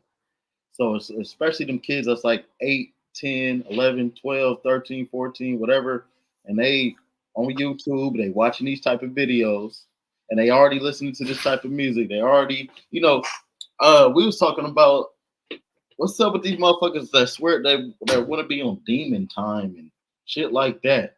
But as soon as it go to worse and shit, pray to God, watch over us, God did like nigga. So well, that's always been there. The only thing is these people, but I look at him like a drug dealer, bro. Yeah. Or the nice gangbanger. At the end of the day, it's people like when he was saying the road to hell is paved on good intentions, right? And then he said the Imam told him that don't believe that because God or Allah judges your intentions, not what you do. But I'm like, that's stupid because I can push you as I'm playing. You could fall down and bust your head and die. Just because I didn't intend to kill you don't mean you not dead, and don't mean I didn't kill you based on my actions. Shouldn't have touched him in the first place. Straight up, like why are you? Because it comes down to like why are you playing like that? You know what I'm saying? So I don't know. It's weird when you say that, when he say that, but at the same time, and then you didn't just cover it a little bit, like you didn't just give this motherfucker a little shove. You pushed that motherfucker, like you shoved that motherfucker. Yeah, and guess what? Just because you pushed him like that hard, like 30 times and he didn't die, or he caught his balance. This time when you pushed that nigga, he lost his balance and hit his head. I think also his shit, I'm not too tuned in with the UK side, but I know they got UK drill and shit like that. I think his videos like that also is what bring that type of shit out, because the influence. Well, the thing is, kids up there in the UK. Everybody, listen, all across the world, and whoever is seeing this, whoever end up seeing this in UK, and I think y'all could attest to this shit if motherfuckers be real, but a lot of shit starts in America and it goes everywhere. Right. But shit in the UK starts in the UK, and a lot of times it don't make it. It got out of 100 niggas in the UK, you could be the most famous motherfucker over there, but nobody know who the fuck you is in America. But if you one of the most famous people in America, you're one of the most famous people around the world. Right. It's the same reason why, like 50 Cent, when he did his first tours, he was doing tours in places that's never seen hip hop because he was that famous.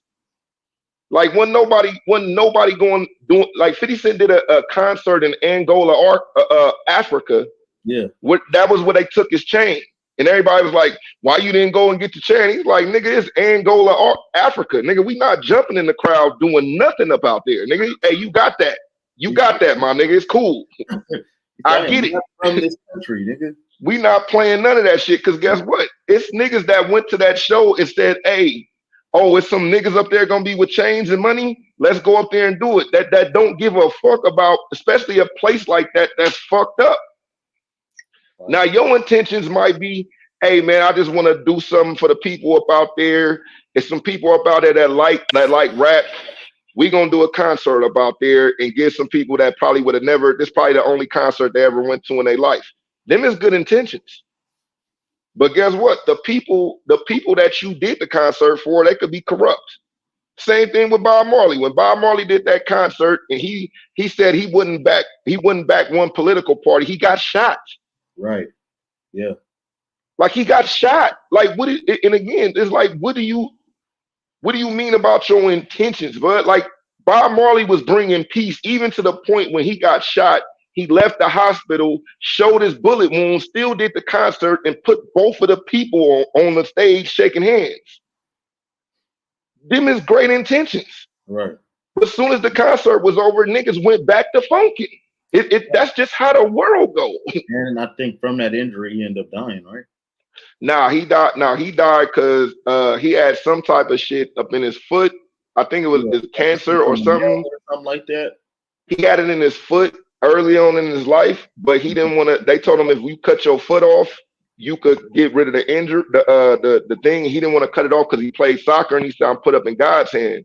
And one day he was sitting up, like years later, he was sitting up kicking the ball, and then he had a seizure, and then he went to the hospital and he died because what started in his foot spread it out throughout his whole body. And he wasn't never going to the doctor or none of that type of shit. Like if he didn't break his leg or like he believed in herbs and all that shit to the max, to the point where that nigga wouldn't go to the doctor if he caught the flu. So like, you know what I mean? Yeah, that's fucked up. He didn't take care of himself like that.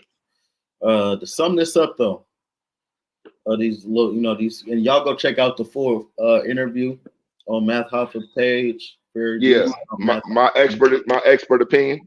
Yeah, what is your whole, just to close this out? Just let me go first. Just to go ahead. I would just say, like, they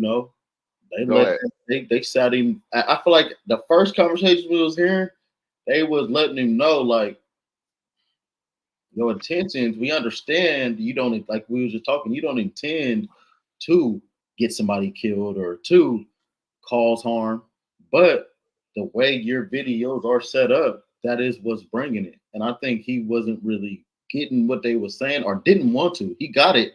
He got what they were saying. He didn't want to take no accountability for it. Yeah, no accountability for it. And so I think it was kind of just falling on deaf ears in a way. But I do think this just shows, like, this type of content. I'm glad Math Hoffa put out, because it just shows, like, holding people accountable for shit. And at the end of the day, people got a choice, like we were saying, because on the other side of it, it's that motherfucker that's sitting there allowing this content to be made, like people that go on Adam 22's, Adam 16's platform. Yeah. And so, I would just say this shit ain't gonna stop, but I definitely like the conversation. Let's see how they go about, how Trap Lord Ross goes about his videos. Man, Trap Lord ain't about to change, but the way I look at it is, again, like I said, I figure it's like a drug dealer that did good for the community or started a trade school, but they sell crack and shit like that. Right. And they telling kids not to sell crack, don't be like us, but they still sell crack. And no matter what the kids get shoes and all that type of shit, but it's maybe they mom, instead of they moms and they aunties giving them the money to get the shoes, they gave the drug dealer the money, and the drug dealer decided to buy the kids' shoes. So it's accountability there. Yeah. The only difference that I'll say is that most drug dealers will stand on it. If you're a drug dealer saying, hey, I'm just trying to feed my family, that's a weak argument. Because at the end of the day, it's a whole bunch of different ways you could do it. And there's going to be people that are going to say, we don't care about the environment, my nigga. It's people from your environment that made it out of that shit. It's basketball players, actors, doctors, lawyers that came from the same environment with the same choices and opportunities, and they made the best of it. And just say maybe you didn't want it. I think that's where he come from with it. he's coming from the fact that, look, rappers rap about this shit. If I don't rap, if I don't talk about it, somebody else is going to talk about it. This is my lane. It's cool. But I would rather him say, look, I don't do this shit. I don't care. Like, say you don't care. When you sit up and keep saying, I'm trying to make it responsible, and I actually, like, no, nigga, if you don't like it, like, people that work at funeral homes get tired of the funeral business because they deal with dead people every fucking day. And just when tend to have good intentions, just like with the academics on Everyday Struggle, when Big Mensa came up there and said, nigga, I should slap you in your motherfucking face, or I wanted to slap you in your face. But see, but this is the thing. I get what Vic Mensa was doing because that's academics, and I think what academics did is different than his, though. You know what I'm saying? Right. I think more so his is that he puts his face on camera and you could point to him. You didn't know who academics was. Right. You know what I'm saying? You could point and say, this is the nigga that said this shit. So I think it's a little different. But I don't know, but real niggas, I don't want to say real niggas. I would have never said that. I'd have just did it. That's why I respect when Nipsey Hussle had the same fucking message, and he just said, I'm not gonna show up on the show. But especially when I see, what do you want to talk about? You want to talk about this? I'm cool, but I'm out of here. And then went and did another show. Especially a nigga like Nip, standing, he a man of principle. So. Yeah, if you, for sure. All these, and yeah, that's what I mean. Yeah. When Mav say it's different, I understand when he says different, but he didn't do a good job of articulating it. Mecca did the best he could, but I think it was a little like he's more passionate about this shit than Mav Hoffa is. You feel what I'm saying?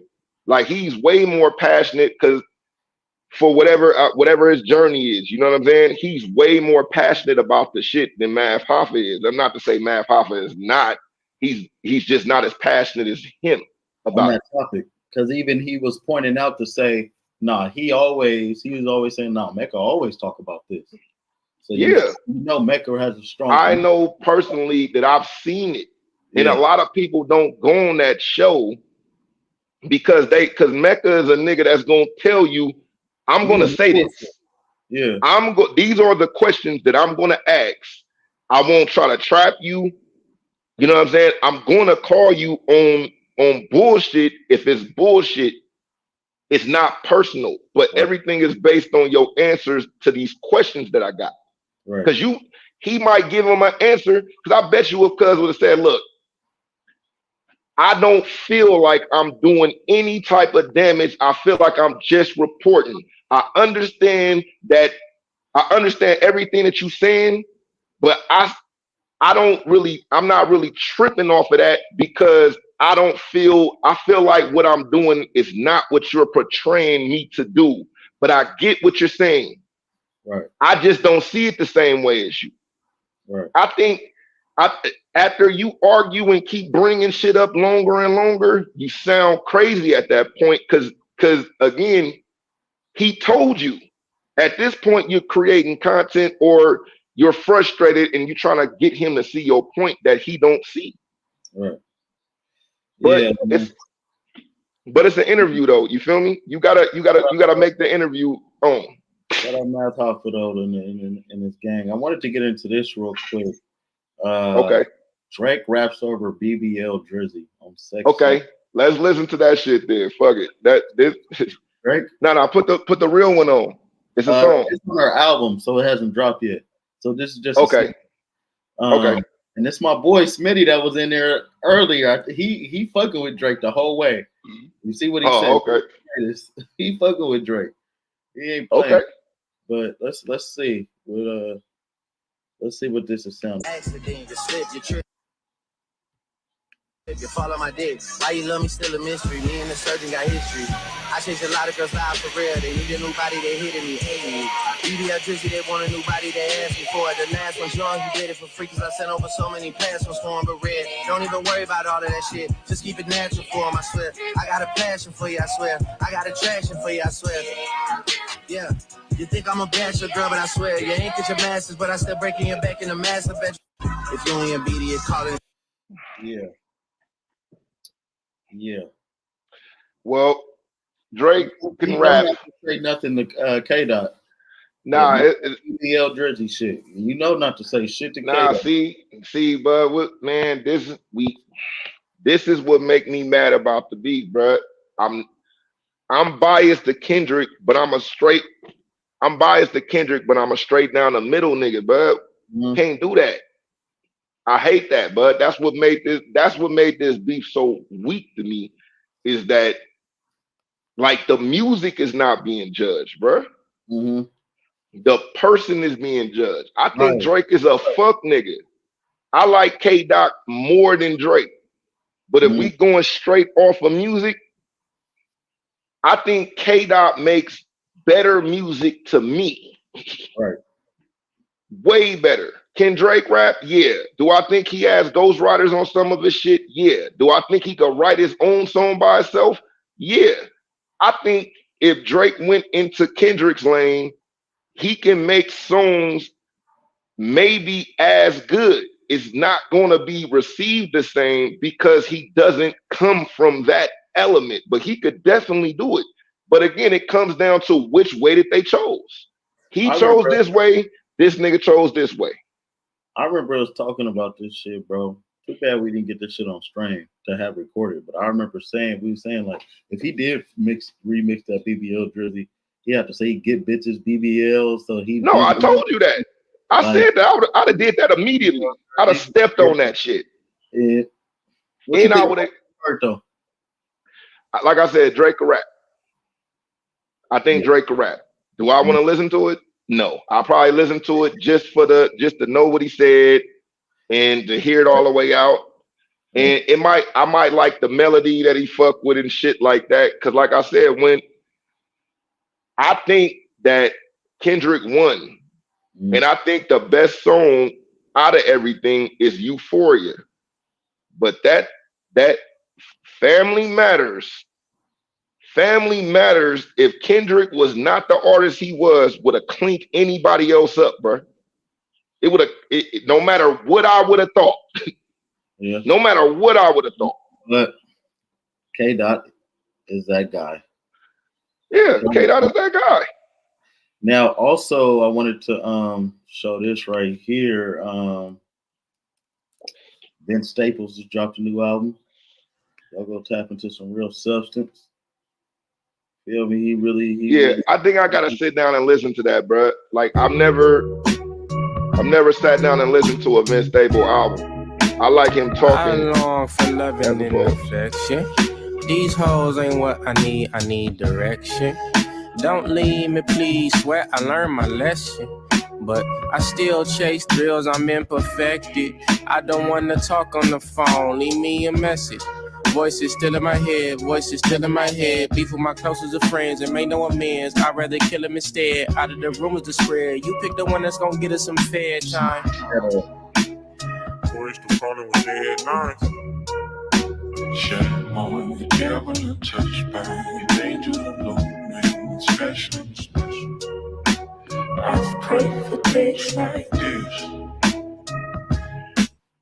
Yeah, his videos are always pretty like they tell a lot of story in this video. Well, he's a deep rapper. That's why I say I gotta sit with this. The album, the last full album I listened to was Conway, but I gotta listen to Conway new shit. My nigga, the SLK shit. That's probably like the next thing that's like the next thing I gotta listen to, like all the way through. I heard the song with him and Raekwon, but that's like the only one that I heard so far. If you get a chance, tap into Ben Staples. He got a song self-titled Ben Staples. He got a also Ramona Park, Broke My Heart, and then now Dark Times. And man, well, I want to hear him talk about the industry. What he said on Joe Budden show, that's a video we could. I don't know. It's a long diatribe. It's like probably like a 30-minute clip. So he probably want to go into it. I wanted to show this video by Ben Staples too, real quick. Before we go ahead. Just to show what he was talking about.